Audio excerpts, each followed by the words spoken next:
करते। आज एक घंटे से प्रॉपर्टी कंसल्टेंट से मिलने जाते। ओके, अब तो खुश। ओके, चलते हैं। रमेश और सुनीता प्रॉपर्टी कंसल्टेंट से मिलने जाते हैं।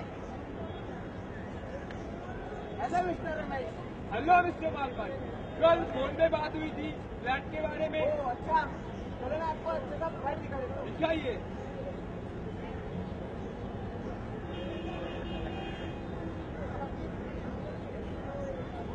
ये रहा आपका flat mister Ramesh. Oh, it's wonderful, I like it. सुनो जी, एक परेशानी है। परेशानी? परेशानी?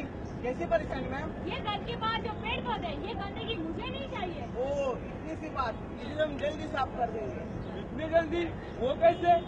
हम पेड़ों को जहरीली इंजेक्शन देके मार गिराते हैं या फिर पोटेशियम नाइट्रेट के पाउडर से हम इसे जड़ से हटाएंगे। कुछ ही दिनों बाद पेड़ मर जाएंगे और आप यहाँ पे आराम से रह सकते हो। तो हटा दो। इन दिनों की बातचीत एक व्यक्ति सुन लेता है और पुलिस को बता देता है।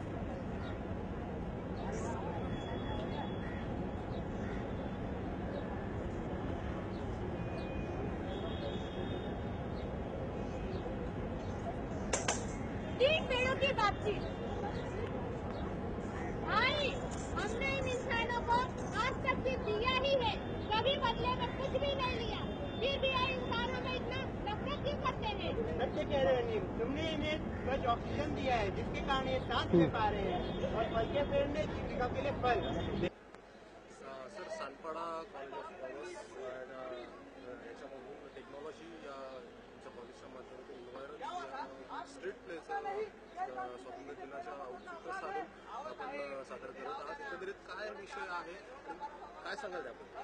खरं तर आम्ही आमचे असे 12-13 स्टुडंट्स असे ते सर्वांना एकत्र करून आम्ही हा जो स्ट्रीट प्ले केलाय असं आहे, म्हणजे ऑर्गनाईज केलाय। खरं त्याचं खरं कारण हे आहे की स्वातंत्र्य दिनाच्या दिवशी आपण फक्त सर्व आपले व्यक्तिगत स्वातंत्र्याचं बोलतो असं आहे, परंतु ह्या ज्या एन्व्हायरमेंट आहे, जे पर्यावरण आहे, त्याच्या स्वातंत्र्याबद्दल कधी आपण बोलणार आणि कधी चर्चा करणार? तर त्यासाठी आम्ही हे एक एन्व्हायरमेंटल अवेअरनेस कॅम्पेन आमच्या कॉलेजतर्फे सुरू केलेलं आहे आणि या कॅम्पेनचं जे टायटल आहे, हा जे स्ट्रीट प्ले आहे याचं टायटल आहे क्रुएल्टी अगेन्स्ट ट्रीज असं आहे की आपण कशा प्रकारे इंजेक्शन देऊन असे जी झाडं असतात आपल्या सोसायटीमध्ये बोला, आपल्या आजूबाजूला बोला, असं सोसायटी म्हणजे मोहल्ल्यामध्ये बोला, आपण कशा प्रकारे त्यांना इंजेक्शन देऊन किंवा पोटॅशियम नायट्रेटची पावडर देऊन आपण कशा प्रकारे त्यांना मारतोय असं आहे। तर ह्यासाठी आम्ही हे कॅम्पेन चालवलेलं आहे। आता थोड्या वेळापूर्वी आम्ही सानपाडा स्टेशनवर हा स्ट्रीट प्ले सादर केलेला आणि हेच आमचं आता कॅम्पेन आहे। आम्ही प्रत्येक स्टेशनवर जाणार आहोत आणि लोकांना सांगणार आहोत की आपण व्यक्तिगत स्वातंत्र्य आपण बोलतो, परंतु या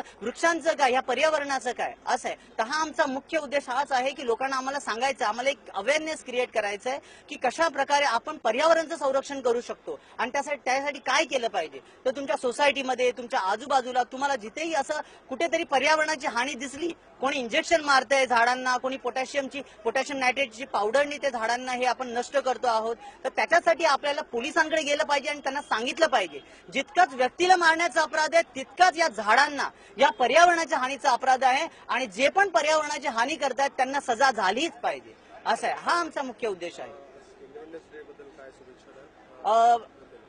या आज जो भारताचा जो 69th इंडिपेंडन्स डे आहे याच्याबद्दल मी सर्वांनाच आपल्या चॅनलच्या माध्यमातून शुभेच्छा देतो असं आहे। आणि आमच्या जेवढे पण स्टुडंट्स आहेत, आमचे जे स्ट्रीट प्ले करत आहेत, आम्ही आता अक्षरशः थकलेलो आहोत कारण का आम्ही 2-3 दिवसापासून असे स्ट्रीट प्लेच करत आहोत असं आहे। तरी सुद्धा आता आमचे स्टुडंट्स आहेत त्यांच्यामध्ये एनर्जी बाकी आहे आणि ते अजून स्ट्रीट प्ले करणार आहेत आणि लोकांना सांगणार आहेत असं आहे की बाबा इंडिपेंडन्स डे म्हणजे फक्त आमचाच इंडिपेंडन्स डे नाही, हा सर्व सृष्टीचा इंडिपेंडन्स डे झाला पाहिजे, पूर्ण पर्यावरणाचा इंडिपेंडन्स डे झाला पाहिजे।